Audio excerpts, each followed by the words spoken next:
नमस्कार, बहुत स्वागत है आप सभी का। आप देख रहे हैं IBC 24। मैं हूं आपके साथ आकांक्षा पांडे। तो आज मध्य प्रदेश में क्या खास रहा, मध्य प्रदेश के नंबर 1 बुलेटिन में पूरा अपडेट आपको मिलेगा। सियासी गलियारों में क्या हलचल रही और इसके साथ ही अब किस तरह से एक के बाद एक बड़े फैसले ले रही है मोहन सरकार, अपडेट आपको देंगे। सबसे पहले रुक कर लेते हैं उज्जैन का। बड़ी खबर है, महाकाल मंदिर के पास बड़ा गणेश मंदिर की दीवार गिर गई है।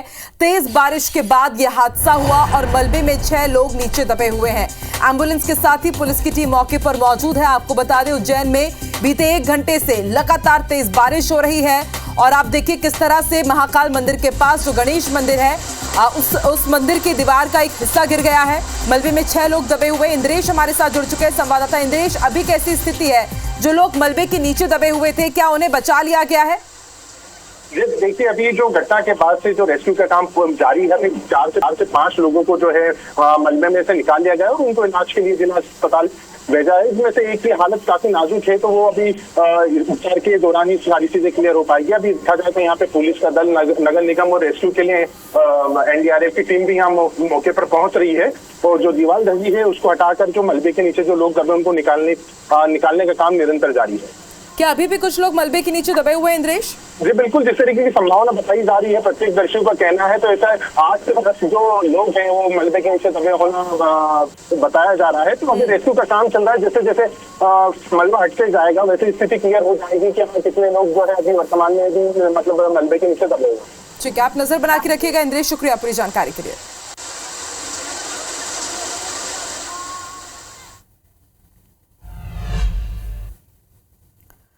अपराध के खिलाफ IBC 24 की मुहिम का बड़ा असर हुआ है। हमने कल ही बढ़ते अपराधों के खिलाफ खबरदार किया था और मध्य प्रदेश में बिगड़ती कानून व्यवस्था को दुरुस्त करने के लिए मोहन सरकार ने बड़ा फैसला लिया है। सरकार ने 3 महीने के लिए जिले में कलेक्टर की शक्तियां बढ़ा दी है, यानी कलेक्टर अब अपराधियों के खिलाफ NSA के तहत कार्रवाई कर सकेंगे। देखिए रिपोर्ट। कानून व्यवस्था संभालने के लिए अब 1 अक्टूबर से 31 दिसंबर तक कलेक्टर को फ्री हैंड दिए गए हैं। राज्य सरकार ने इसके लिए नोटिफिकेशन भी जारी कर दिया, लेकिन खबर आते ही मध्य प्रदेश में सियासी सरगर्मियां बढ़ गई हैं। बीजेपी इसे कानून व्यवस्था में कसावट के लिए जरूरी बता रही है, तो कांग्रेस ने ध्यान भटकाने का बहाना बताया है। आगामी दिनों में महत्वपूर्ण 30 त्योहारों को देखते हुए जिला दंडाधिकारी कलेक्टरों को राष्ट्रीय सुरक्षा अधिनियम के तहत अधिकार दिए गए हैं। नोटिफिकेशन जारी कर दिया गया है ताकि समाज में जो गुंडा तत्व, आपराधिक तत्व किसी भी तरह की असामाजिक गतिविधियों करने का प्रयास करें, उनके ऊपर तत्काल कार्रवाई हो सके। और कलेक्टर्स को इन सब मामलों की पूरी पावर हमेशा ही रहती है। ये तो एक ध्यान बटाने वाली बात है कि और पावर दे दी गए और कानून व्यवस्था कहाँ ठीक हो रही है? कानून व्यवस्था चरमरा गई है, ध्वस्त है। भोपाल से लेकर जबलपुर तक मध्य प्रदेश के कई शहरों में अपराध की गंभीर घटनाएं हाल ही में सामने आई है। ऐसे में सियासत से ऊपर उठकर आम जनता की सुरक्षा और अपराधियों में डर पैदा करने के लिए जो भी जरूरी हो उसे करना चाहिए। और देखिए, मोहन सरकार को ये बड़ा फैसला लेना ही था, क्योंकि मध्य प्रदेश में लगातार हर दिन नए नए अपराधों को अंजाम दिया जा रहा था और इसके साथ ही हमने देखा सबसे ज्यादा मासूमों के खिलाफ अत्याचार हुआ। उनके ऊपर लगातार अत्याचार की खबरें सामने आ रही थी और ना सिर्फ इस तरह की खबरें बल्कि दूसरे अपराध भी बढ़ रहे थे। जैसे इंदौर से हमने तस्वीर देखी थी, छोटे कपड़े बड़ी परेशानी। इंदौर में हाल ही में कम कपड़े पहन जिस लड़की का वीडियो वायरल हुआ था, अब उसकी मुश्किलें बढ़ने वाली है। व्यूज और लाइक के चक्कर में लड़की ने अश्लील रील तो बना ली, लेकिन अब उसके खिलाफ FIR दर्ज हो गई है। देखिए रिपोर्ट।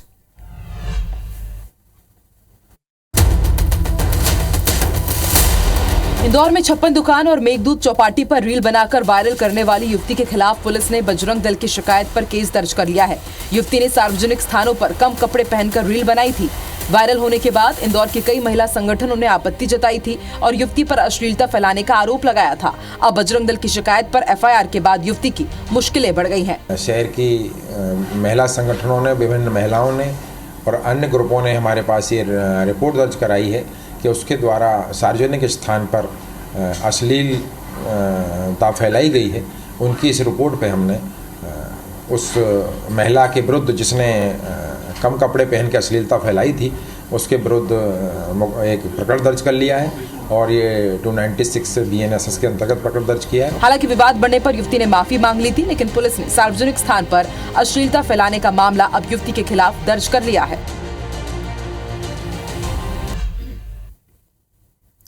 इधर इंदौर में भी IBC 24 की खबर का बड़ा असर हुआ है। यहां मासूम से छेड़छाड़ के मामले में जांच कमेटी गठित की गई।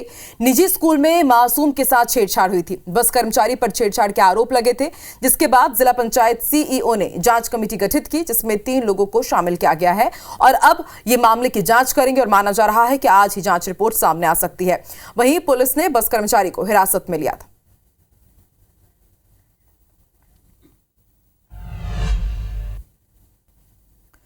इधर वक्फ बोर्ड को लेकर पूरे देश में सियासी माहौल गरमाया हुआ है। इसी बीच गुना में वक्फ बोर्ड की जमीन पर खेती करने वाले किसान को जान से मारने की धमकी मिली है। क्या है पूरा मामला, देखिए रिपोर्ट।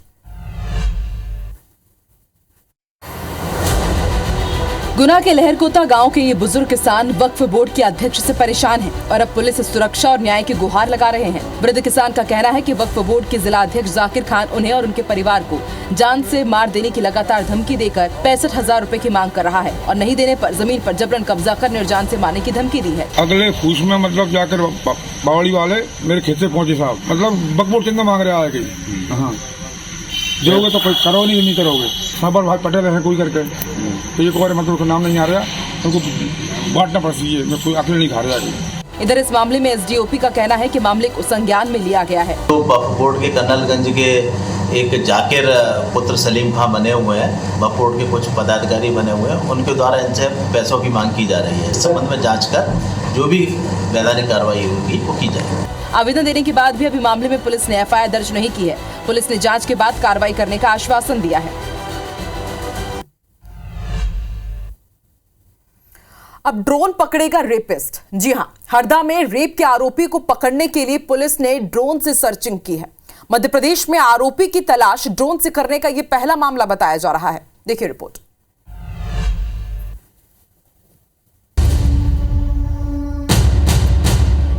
हरदा जिले के छीपाबड़ थाना क्षेत्र में 5 साल की मासूम से रेप का आरोपी फरार चल रहा है। आरोपी को पकड़ने पुलिस हर संभव प्रयास कर रही है। इसी बीच घने जंगलों में आरोपी की तलाश करने भोपाल से thermal image night vision drone camera मंगाया गया। पुलिस को आरोपी सुनील के जंगल में छुपे होने की सूचना मिली थी। अब सिराली क्षेत्र के जंगलों में आरोपी की तलाश ड्रोन की मदद से की जा रही है। ये घटना हुई थी, उसके आरोपी के विषय में ये सूचना प्राप्त हुई थी कि वो वनांचल क्षेत्रों में अभी उनकी लास्ट साइटिंग हुई है। तो हम लोगों ने इसमें एक थर्मल इमेजिंग के साथ नाइट विजन के जो ड्रोन है उसको एम्प्लॉय किया और इससे हमारे जो रात भर हमारा सर्च मिशन चलता है उसमें काफी सहयोग प्राप्त हो रहा है। कलेक्टर ने मध्य प्रदेश इलेक्ट्रॉनिक विकास निगम भोपाल से ड्रोन मंगाया है। इसमें एक थर्मल सेंसर होता है जिससे घने एरिया में किसी को भी ढूंढना आसान होता है। कलेक्टर का कहना है कि इस ड्रोन कैमरे की मदद से घने जंगलों में रात में भी अपराधी की खोजबीन की जा सकती है। 72 घंटे बीत जाने के बाद भी राजगढ़ के पचोर थाना क्षेत्र में 12वीं की छात्र की मौत पुलिस के लिए मिस्ट्री बनी हुई है। पुलिस के हाथ अब भी खाली हैं। इस बीच मध्य प्रदेश के पूर्व CM दिग्विजय सिंह मृतका के घर पहुंचे और संवेदना व्यक्त की। दरअसल 24 सितंबर को 12वीं की छात्रा अंजलि जायसवाल को 2 अज्ञात नकाबपोश आरोपियों ने घर में घुसकर जहर खिलाकर मौके से फरार हो गए थे। आनन फानन में छात्रा को अस्पताल में भर्ती कराया गया, जहां डॉक्टरों ने उसे मृत घोषित कर दिया, जिसके बाद मृतक के परिजनों ने पचोर थाने का घेराव किया। मामले में पुलिस CCTV फुटेज खंगाल रही है। शुक्रवार को मृतक के परिजन एक बार फिर थाने पहुंचे और स्कूल के डायरेक्टर पर इस प्रकरण को दबाने के लिए धमकी देने के आरोप भी लगाए। तो 72 घंटे ओवर हो चुके हैं, लेकिन हत्यारे कहां हैं अंजलि के, अब तक इसके बारे में पुलिस को कुछ भी सुराग नहीं मिला है। 12वीं की छात्रा के साथ इस वारदात को अंजाम दिया गया था जब घर में घुसकर 2 नकाबपोश बदमाशों ने अंजलि को जबरदस्ती जहर खिला दिया था। सोचिए कितना सनसनीखेज मामला है कि घर के अंदर बदमाश घुसते हैं और जहर खिला देते हैं। जब तक उसे अस्पताल ले जाया गया तब तक मासूम की मौत हो गई, लेकिन अंजलि के हत्यारे अब भी आजाद हैं। इस मामले में सियासत भी हो रही है। दिग्विजय सिंह पीड़िता के घर पहुंचे और उन्होंने परिजनों के साथ बातचीत की, संवेदना व्यक्त की। थाने में अगले दिन ही वहाँ पे मर्ग कायम किया गया। ये मर्ग इन्वेस्टिगेशन अभी अंडर गोइंग है। इसमें अभी PM रिपोर्ट के लिए हमने कल शाजापुर में एक आरक्षक भेजा था, पर वो अभी तक के प्राप्त नहीं हुई थी क्योंकि वो कंप्लीट नहीं हुई थी। आज उसके आने की संभावना है, तो उसमें अग्रिम आपको जो भी उसमें प्रगति होगी आपको बताइए। बता के सबको थक गया साहब। देखो मुझे तो न्याय की अपेक्षा है, बस न्याय मिल जाए। किस किस को बताऊंगा, सारी बातें सबके सामने है, लिखित में है, साक्ष्य है। सुनील जायसवाल संस्कार एकेडमी पिछले बार 10 साल मेरे साथ एम्प्लॉय रह चुके हैं। और चूंकि मृत बालिका भी नर्सरी से लेकर 8 तक मिलनियाँ पड़ी, तो मेरी उस परिवार में सिंपैथी थी। इस सिंपैथी के कारण मैंने उनसे चर्चा करी। बाकी नहीं तो उनमें मेरा कौन केस चला है, क्या केस चले, क्या ना चले, ये पुलिस जाने और वो जाने। इसमें गांजा को लेकर उत्तर प्रदेश में सवाल हुआ तो मध्य प्रदेश में बवाल मच गया। दरअसल मामला उत्तर प्रदेश के गाजीपुर से समाजवादी पार्टी के सांसद अफजाल अंसारी के गांजा को लेकर दिए बयान से जुड़ा हुआ है। उन्होंने मीडिया से बात करते हुए गांजा को धार्मिक आयोजन से जोड़ा और गांजे को वैध करने की सीएम योगी से मांग कर दी। तो अफजाल अंसारी के इस बयान पर साधु संत खासे नाराज हो गए हैं। मध्य प्रदेश में आवाहन अखाड़े के महामंडलेश्वर अतुलेशानंद जी महाराज ने अफजाल को हिंदू समाज पर बयानबाजी न करने की नसीहत दी और कहा कि 3 तलाक और हलाला पर कानून बनवाए, हिंदुओं के मामले में ना उलझे। चलिए आपको सुनवाते हैं किसने क्या कहा। बड़े बड़े धार्मिक आयोजनों में लोग गांजा पीते हैं, उसे भगवान का प्रसाद और बूटी कह करके पीते हैं। तो भगवान का प्रसाद और बूटी है तो अवैध क्यों है भाई? ये दोहरी नीति क्यों? अगर वो भगवान का प्रसाद है, भगवान की बूटी है, तो उसको कानून में मान्यता दो। कुंभ लगने जा रहा है ना, एकाध मालगाड़ी भी अगर चली जाएगी गांजा की तो खत्म हो जाएगी, वो भी खत्म हो जाएगी। सारे नियम कायदे और कानूनी संदेश में है जो लोकतंत्र के माध्यम से, संविधान के माध्यम से बने हैं। कानून अगर बनाना है तो 3 तलाक पर बनाइए, कानून अगर बनाना है तो हलाला पर बनाइए। अपने कौम की बात कीजिए, समस्त हिंदू समाज के विषय में बोलने की आवश्यकता नहीं है। मध्य प्रदेश में इन्वेस्टमेंट को बढ़ावा देने के लिए सागर में 4थी रीजनल इंडस्ट्रियल कॉन्क्लेव का आयोजन किया गया, जिसमें सीएम मोहन यादव ने कई परियोजनाओं का वर्चुअल लोकार्पण शिलान्यास किया। मध्य प्रदेश के साथ ही देश के नामी उद्योगपति इसमें शामिल हुए। मध्य प्रदेश में निवेश के लिए प्रेजेंटेशन दिया गया। सीएम डॉक्टर मोहन यादव ने उद्योगपतियों से 1-to-1 चर्चा की और पर्यटन, डिफेंस, कृषि उद्योगों, आईटी सेक्टर, पेट्रोकेमिकल और फूड प्रोसेसिंग में 19,000 करोड़ के निवेश के प्रस्ताव भी आए हैं। का श्री गोविंद सिंह राजपूत जी का, हमारे खाद्य नागरिक आपूर्ति एवं उपभोक्ता संरक्षण मंत्री, उनका भी। सागर बुंदेलखंड का हमारा अंचल है जिसमें बहुत संभावना भरी हुई है और सभी प्रकार के उद्योग, बड़े उद्योग, छोटे मध्यम साइज के उद्योग, सूक्ष्म उद्योग, कुटीर उद्योग, लघु उद्योग, आईटी का, एआई का, ये जो हमारे बड़े पैमाने पे इंजीनियरिंग सर्विस से या उच्च तकनीक हासिल किए हुए अलग अलग कोर्स से जो बच्चे पढ़े वो भी अपने प्रदेश में ही रहे, उनकी क्षमता का उपयोग भी हो, ये सरकार ध्यान दे रही है। और मुझे संतोष है कि लगातार ऐसे कई सारे घराने हमारे बीच आ रहे हैं। तो सीएम डॉक्टर मोहन यादव जहां 4थी रीजनल इंडस्ट्रियल कॉन्क्लेव से उत्साहित हैं, तो वहीं इस पर सियासी बयानबाजी भी तेज हो गई है। कांग्रेस ने रीजनल इंडस्ट्रियल कॉन्क्लेव पर तंज कसा कि जब तक सिस्टम नहीं सुधरेगा तब तक ऐसी कॉन्क्लेव का कोई फायदा नहीं। कमलनाथ जी ने भी इन्वेस्टर मीट करी थी इंदौर में, क्या नतीजा निकला? कोई निवेश के प्रस्ताव नहीं है, जितने आए थे सब गायब हो गए, क्योंकि प्रदेश में इंफ्रास्ट्रक्चर नाम की चीज़ नहीं थी, भ्रष्टाचार का बोलबाला था। और यदि बात करें तो भाजपा सरकार रीजनल इंडस्ट्री कॉन्क्लेव के माध्यम से प्रदेश के हर क्षेत्र में निवेश को लेकर, रोजगार सृजन को लेकर काम कर रही है।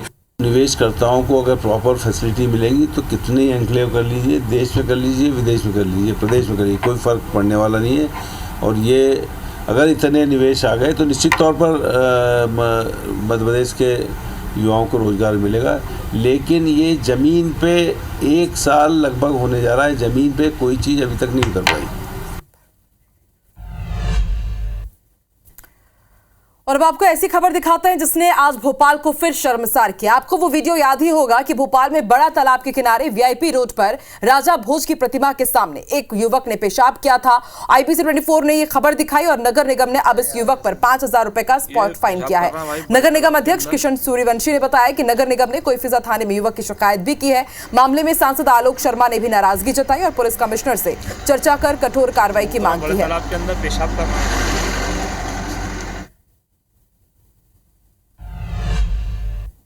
तो आईपीसी 24 आपसे यही अपील करता है कि स्वच्छता बनाए रखिए और आप इस तरह की हरकत बिल्कुल भी ना कीजिए, क्योंकि बात मध्य प्रदेश की है, सवाल आपका है। और फिलहाल इस बुलेटिन में इतना ही। आगे देखिए छत्तीसगढ़ में आज क्या है खास। हमर बानी हमर गोट श्रवण तंबोली के साथ। नमस्कार। IBC 24 number 1 news channel in Madhya Pradesh, Chhattisgarh.